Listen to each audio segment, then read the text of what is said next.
Soldiers, let's talk about some assets you should consider as we see more and more pressure on the U.S. economy. Some things are occurring right now that cause me to believe that we're looking at a potential economic collapse. Look, this is not clickbait. We're in unprecedented territory. And if you need any proof of that, here's the U.S. debt clock. We recently crossed $33 trillion in debt. And as you can see, it is still rising very, very rapidly. By the way, if you are a U.S. taxpayer, your share of that is over $250,000. You could buy a house for that, but that's how much the U.S. government is charging you as a taxpayer. Now, who's responsible for this? Whose fault is this? Well, here are a few of the culprits. News that Speaker McCarthy has formally launched an impeachment or has said he's going to. Oh my God, really? Oh my gosh, it's devastating.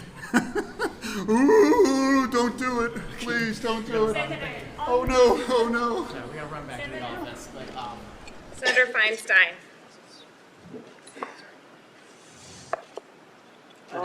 Say aye. Pardon me? Aye. Yeah. Just say I would like to support a yes vote on this. It provides $823 billion. That's an increase of $26 billion for the Department of Defense. And it funds priorities submitted. yeah, just say aye. Okay, just aye. That's right. Our U.S. Congress has been addicted to spending. But look, here's the main culprit. You may not suspect this one, but here's the main culprit of all of this out of control spending.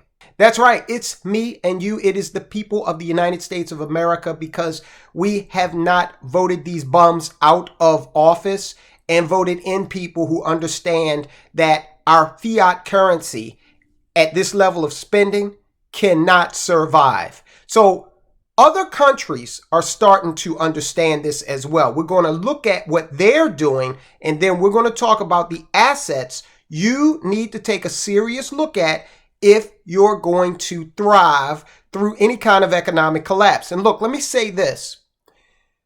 What we're going to look at with these assets are the types of things that will see you in good stead if we have an economic collapse, or if we have a great awakening of our representatives, wake up one morning and say, you know what, we're going to do better. We're going to actually cut spending. We're going to get this thing under control. Either way, you'll be sitting pretty. So let's get into some of these countries. Now, Japan is one of our most stalwart allies, but Japan is selling U.S. debt. Now we know China is an adversary on many levels with the United States, but combined, Japan and China, they hold a tremendous amount of U.S. debt. The Japanese and Chinese central banks' combined footprint in the world's largest, deepest, and most liquid government bond market is now the lowest on record, at least since comparable data began being collected in the late 1980s. Their combined $2 trillion pile in June, which was the last month official U.S. Treasury data is available, equated to 7.8% of the $25 trillion outstanding U.S. marketable securities.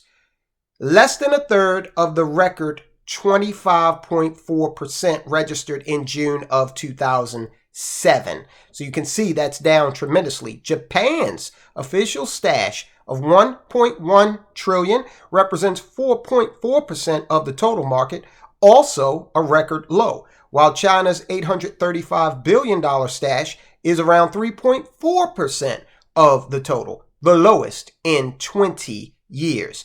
Now you might say, well, that's China. I mean, hey, they're not the friendliest with the U.S., not on the best terms right now. But we also have to take into account another ally, Saudi Arabia. Saudi Arabia recently cut their holdings of U.S. Treasuries to a 6-year low. The kingdom's position in U.S. government bonds falls by $3.2 billion in June to $108 billion. So you might ask yourself, what are these countries buying instead of U.S. Treasuries? Well, in the case of China, they are buying more and more gold. In fact, China raised its gold reserves for a 9th consecutive month back in July, and they did it again in August. So China is saying, we're going to hold off on U.S. Treasuries. We're going to buy more gold. This is demonstrative of a lack of faith in not just the U.S. dollar, but the U.S. government's ability to manage the world's reserve currency. And look, we saw at the beginning of the video, some of the people that are responsible for our government today. And I didn't include this for those of you who will say, oh, well, you're just being hard on the Democrats. Yeah, I'm not actually. I'm not a fan of Mitch McConnell. And Lauren Boebert, did you see what she did in a crowded theater a few days ago? So all of these people seem to be lacking in seriousness, and the world smells that blood in the water. So that's making it difficult for us as American citizens to build wealth. Difficult, not impossible.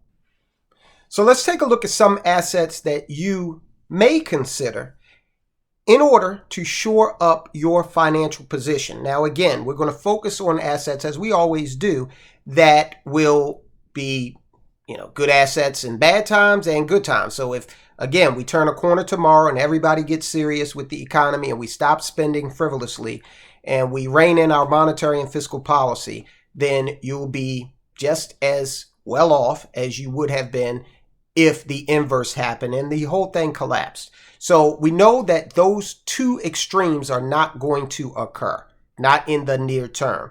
We'll be somewhere in the middle. But what is definitely happening is we are continuing to spend. That's a fact. And countries are shying away from purchasing our debt as we continue to spend. Okay, so the first asset we'll take a look at is precious metals. I mean, look, silver has a lot of use cases from an industrial standpoint. But if we look at things like gold, of course, the central banks are investing heavily in gold. Central banks are using that as an alternative to U.S. Treasuries, as we just spoke of.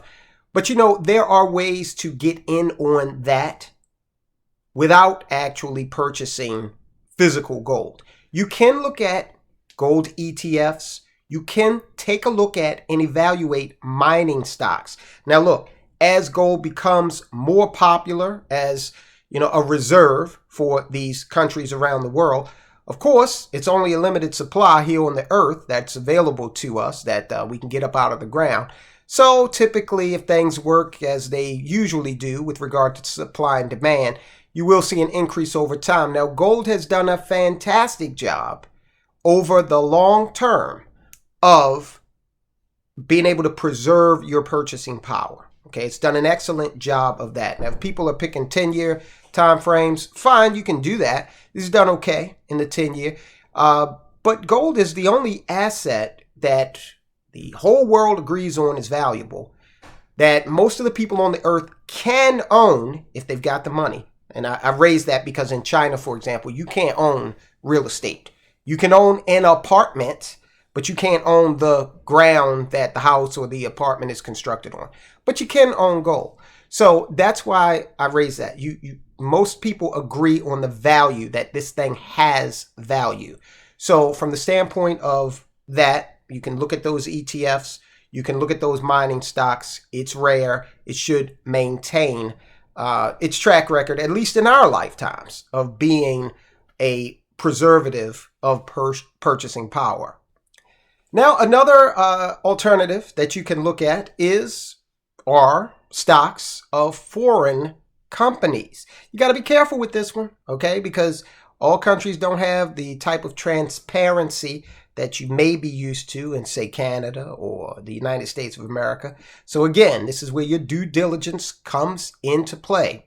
But one way for investors to protect themselves from a falling dollar is to buy foreign stocks and mutual funds. In addition to earning appreciation, investors can also make money when the value of a currency goes up. Another option is purchasing shares of large American corporations with considerable international assets. So furthermore, there are numerous ways for investors to buy international equities. Right here, you can use what's called an ADR, or American Depository Receipt. A lot of the foreign companies have those that would allow you to, purchase in. You need to study that though, because, it's not an exact correlation with the way we own or think we own shares of companies that are domestic here in the United States of America. Now, I know we've got a lot of people who listen from, other countries. You all may be more familiar with buying shares of stocks of other companies because you may buy shares of companies here in the United States. Okay, now one that I'm partial to, of course, is real estate. I've talked a lot about it on the channel. Usually people invest in real estate because it can maintain or grow in value. Plus it has a utility. You can farm on it. You can live in it. You can rent it out. Okay, so there's a lot of flexibility with that asset. There's another reason for real estate investment, and that's that real estate will be valuable even if or when we have an economic downturn. You're still going to need to live in a house. The businesses that are out there operating, they're still going to need to operate, many of them, out of a structure, all right? We're still going to need to have farmland, all right, grazing land. So real estate will maintain some value during an economic downturn and again have that utility, that all-important utility. When the dollar's purchasing power goes down, real estate prices aren't likely to drop as much. Now, some people might get into investing in real estate overseas. Again, you got to be very careful with that because there are some countries that have been known to come in and seize private property. So you owned it on Tuesday, government changed hands on Wednesday, and Thursday, it's not yours anymore. So you need to be very careful with any real estate investments you make that are outside of your country. All right, and let me give you one last one. Look, you need to get into the habit of purchasing the types of food that have long shelf lives. Now, you have freeze-dried options, you have canned options. Why is this important? Because we saw let's not even talk about 2020. There was a blizzard here years ago. There was 4 feet of snow. And in our case, we were literally, I'm not going to say trapped because, we had food, we had water, we had electricity, we had backup systems. But we were confined to the house because the economy was shut down due to weather. Transportation was, not happening with 4 feet of snow on the ground in Maryland. So there is an argument to be made for you getting prepared in not just economically, but to be able to, feed yourself, keep your shelter climate controlled, care for your family, and taking it a step further. Of course, I always talk about learning how to garden or farm or raise some kind of livestock. Okay, that's an investment in knowledge that they can't take away from you. Okay, but it will give you the ability to feed your family. Oh, I live in an apartment. I've addressed this on many occasions. You live in an apartment, that's no problem. They got plenty of community gardens everywhere. You just need to find one and rent some plots out in that type of situation or that type of arrangement. All right, guys, that's what's happening. We'll continue to monitor it and continue to bring you actionable intelligence and tips on what you can do to shore up your personal economy as we go through what looks to be like a slow motion car wreck of the U.S. economy. Guys, I'll talk to you soon.